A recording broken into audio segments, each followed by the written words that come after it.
ಕಳ್ಳತನದ ಆರೋಪದಲ್ಲಿ ತನಿಖೆಗೆ ಪಡೆದಿದ್ದ ವ್ಯಕ್ತಿ ಪೊಲೀಸ್ ಠಾಣೆಯಲ್ಲಿ ನೇಣಿಗೆ ಶರಣಾಗಿರುವ ಘಟನೆ ಮಂಗಳವಾರ ರಾತ್ರಿ ನಡೆದಿದ್ದು, ಇದು ಲಾಕಪ್ ಡೆತ್ ಎಂದು ಕುಟುಂಬಸ್ಥರು ಆರೋಪಿಸಿದ್ದಾರೆ. ಮದ್ದೂರು ತಾಲ್ಲೂಕಿನ ದುಂಡಹಳ್ಳಿ ಗ್ರಾಮದ ರಮೇಶ್ ಎಂಬಾತನೇ ಅನುಮಾನಾಸ್ಪದವಾಗಿ ಸಾವನ್ನಪ್ಪಿರುವ ವ್ಯಕ್ತಿಯಾಗಿದ್ದು, ಈತ ಹಲವು ದೇವಸ್ಥಾನಗಳಲ್ಲಿ ಕಳ್ಳತನ ಮಾಡಿ ಈಗಾಗಲೇ ಜೈಲುವಾಸ ಅನುಭವಿಸಿದ್ದಾನೆ ಎನ್ನಲಾಗಿದೆ. ಅಲ್ಲದೆ 4 ತಾಲೂಕುಗಳ ಪೊಲೀಸ್ ಠಾಣೆಯಲ್ಲಿ ಇವರ ವಿರುದ್ಧ ಪ್ರಕರಣ ದಾಖಲಿಸಲಾಗಿದೆ ಎನ್ನಲಾಗಿದೆ. ಇದೇ ಕಳ್ಳತನದ ವಿಚಾರದಲ್ಲಿ ಈತನನ್ನು ಎಂಕೆ ದೊಡ್ಡಿ ಪೊಲೀಸರು ವಶಕ್ಕೆ ಪಡೆದು ಚಿನ್ನದ ತಾಳಿಗಳು, ಸಿಲಿಂಡರ್ ವಶಕ್ಕೆ ಪಡೆದು ನ್ಯಾಯಾಧೀಶರ ಮುಂದೆ ಹಾಜರುಪಡಿಸಿ ಹೆಚ್ಚಿನ ತನಿಖೆಗೆ ಪಡೆದಿದ್ದರು ಎನ್ನಲಾಗಿದೆ. ಮಂಗಳವಾರ ರಾತ್ರಿ ಶೌಚಾಲಯಕ್ಕೆ ತೆರಳಿದ ವೇಳೆ ಲುಂಗಿಯಿಂದ ನೇಣಿಗೆ ಶರಣಾಗಿದ್ದಾನೆ ಎಂದು ಪೊಲೀಸರ ವಾದವಾಗಿದೆ. ಆದರೆ ಮೃತ ರಮೇಶ್ರ ಪತ್ನಿ ಮತ್ತು ಮಗಳು ರಮೇಶ್ ಅವರು ಯಾವುದೇ ಕಳ್ಳತನ ಮಾಡಿಲ್ಲ, ಬಲವಂತವಾಗಿ ಅವರನ್ನು ಕರೆತಂದು ಹೊಡೆದು ಸಾಯಿಸಿ ನೇಣು ಹಾಕಿದ್ದಾರೆ, ಇದು ಲಾಕಪ್ ಡೆತ್ ಎಂದು ಆರೋಪಿಸಿದ್ದಾರೆ. ಶವವನ್ನು ಪಟ್ಟಣದ ಸರ್ಕಾರಿ ಆಸ್ಪತ್ರೆಯಲ್ಲಿ ಮರಣೋತ್ತರ ಪರೀಕ್ಷೆಗೆ ಇರಿಸಲಾಗಿದೆ.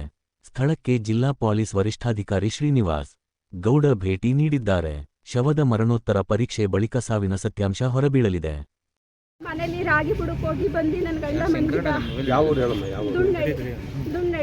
ದುನ್ನಳ್ಳಿಲಿ ರಾಗಿ ಬುಡಕ್ಕೆ ಹೋಗಿ ಹೊಲ ಕೆಲಸ ಮಾಡ್ಕೊಬಂದು ಮನೆಗಿದ್ದ. ನಾನು ಬಂದು ಕೆಲಸಕ್ಕೆ ಹೋಗಿ ಹುಳಿ ಸೊಪ್ಪು ಇದ್ಬಿಟ್ಟು ಬಂದು ದೇವ್ರಿಗೂ ನಮ್ಮ ಮನೇಲಿ ದಾಸಕ್ಕೂ ನೋಡ್ಲು ದೇವ್ರು ತೊಳಿತಾರೆ ಸ್ವಾಮಿ ಬಂದು ಇಬ್ರು ಬಂದು ರಾಮೇಶ ಇದ್ದನ ಹೇಳಿಬೇಕು ಅಂದರು. ಒಳಗವ್ರೆ ಎಂದೆ ಯಾರಪ್ಪ ಅಂತ ಮನೆಯವ್ರು ಕೇಳಿದ್ರು.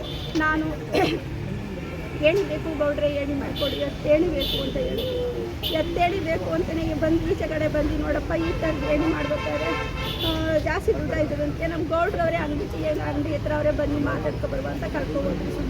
ಕರ್ಕೊಬೋದವರು ತಿರ್ಗಾ ಕರ್ಕೊಬರ್ಲಿಲ್ಲ.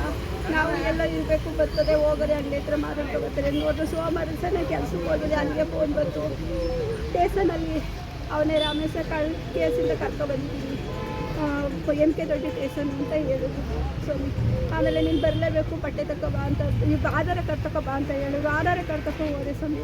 ಹೋಯ್ತಯ್ಯ ಯಾಕೆ ಸ್ವಾಮಿ ಯಾಕೆ ಸಹ ಕರ್ಕೊಬಂದಿದ್ದೀವಿ ಅಂತ. ಅದಕ್ಕೆ ಕಳ್ತಂದು ನನಗೆ ಫೋನೇ ಮಾಡಿಲ್ಲ ಅವರು.